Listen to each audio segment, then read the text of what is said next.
Well, it's baseball season, and all of our baseball friends have graduated or moved on, Yeah. except my buddy Will here. We're both Cub fans, so we're going to do a little bit of a Cubs preview. Will, were you excited about the first three-game series? Yeah, I am. I did not expect the Cubs to win that series, but you know what? They showed up and they won. They did show up and win. So what we're going to do is we're going to kind of give you a couple of questions and a couple of things to think about this entire season when it comes to the Cubs. So Will, if you think there's going to be one player on the Cubs this year that's going to have a big year, who do you think that is?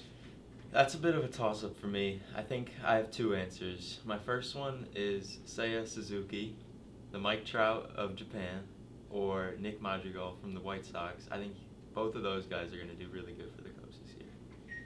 You know what? Since he said that, I think what's going to happen for me is I'm going to go Wilson Contreras. And the reason I'm going to say Wilson Contreras, I'm going to ask you a question about him later, is he's playing for a big contract. And along with playing for a big contract, he wants to show the Chicago Cub organization he wants to be their leader. Yeah. I'd probably say the other guy that I really would like to see is a brand new player they picked up from the Yankees, number 77, Clint Frazier.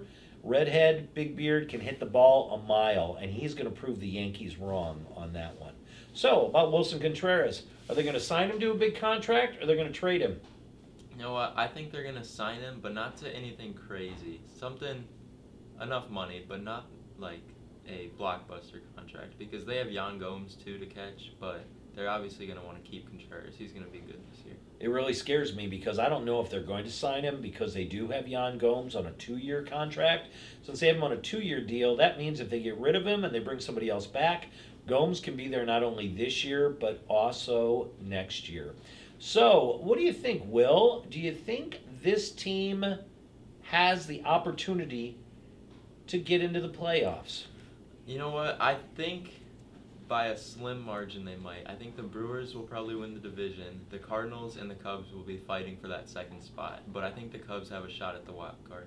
You know what? I don't think he's wrong. I think the fact that as you look at this Cub baseball team, they're better than last year. If Wade Miley comes back and Alec Mills is healthy, those guys have an opportunity to help that back end of the rotation. It's that bullpen you've got to worry about. Yeah. Oy vey, that bullpen is not did not do the job on that last game. That's really the only problem. Yep, and so I think if the bullpen steps up, I think there's an opportunity. So here we go, Will. You think they might make the playoffs? Who's going to be their most valuable player this year? Most valuable player, I'm going to go with Seiya Suzuki. I'm going to go Ian Happ. I'm going to throw that one out there. I hope Wilson Contreras, but I'm worried he's not going to last the season. But I'm going to think Ian Happ. This has been your Cub preview. We'll come back whether they win a lot more games or whether they don't. We're talking about Cubs, baby.